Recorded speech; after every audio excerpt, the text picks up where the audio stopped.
जय जगन्नाथ व्यूअर्स।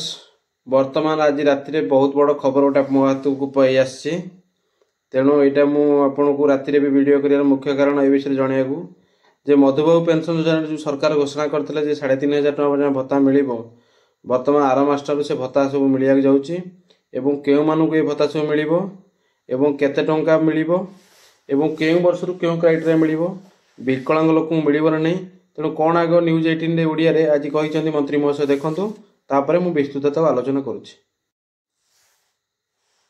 वर्धित भत्ता राशि आ उपकृत हेबे 6 लाख रु अधिक हिताधिकारी 80 वर्ष रु अधिक वयस्कों को मिलिबो 3500 टंका से भली 80% रु अधिक दिव्यांग माननकु मध्य मिलिबो वर्धित टंका।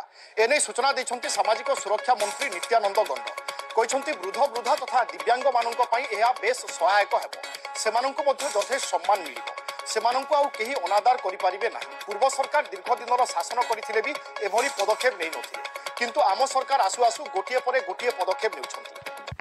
तेणु व्यूअर्स आपण माने सुनिले मंत्री महोदय कहवा कथा जे 80 वर्ष रु ऊर्ध्व लोक जो माने अछंती सेमाननकु भत्ता मिलिबो सेमाननकु 1200 टका ना जो भत्ता मिलुतला वर्तमान 3500 टका ना मिलिबो।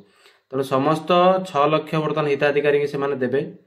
वर्तमान आर मासटू जो मानकर 80 बयस होइथिबो ऑटोमेटिक ऑटो अपडेट हो सेटा आपण मानू किछि करबाकू पड़िबो नाही काहेकि ना एटा ऑटो अपडेशन सेक्शन रे हबो।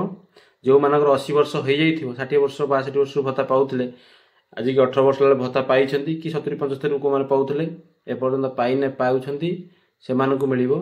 एमने जो माने विकलांग 80% विकलांग हेते विकलांग तो बहुत लोग अछंती कि जो माने 20% 30% 40% एमति ने जो माने 80% अभव विकलांग थिबे सेमानकू भत्ता 3500 टंका लेखा सरकार तरफ प्रदान करा जिवो।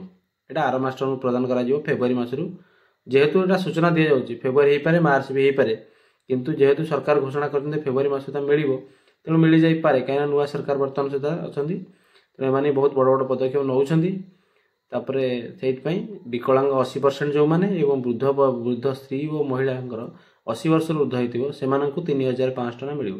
एथिपई कोनोसी आपण जनसेवा केंद्र को जिबा दरकार नाही आपणकु ऑटोमेटिकली जो मानकर 80 वर्ष हो जाइथिबो तांको रजिस्टर रे सेमानकु ऑटोमेटिकली मिल जिवो। ठीक अछि जदि किछि दरकार पड़िला आपणकर जदि काहाको 80 वर्ष होइछि न मिलिछि जदि आम चैनल द्वारा आपण देखुचंती किछि आपण असुविधा होछि असुविधार सम्मुखीन होछथि हमकु लेखिकी जणातु आमे तार तुरंत केमिति समाधान हेइ परिबो आपण मानकु जणाइबो।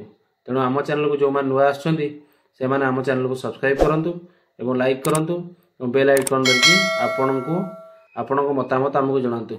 जय जगन्नाथ।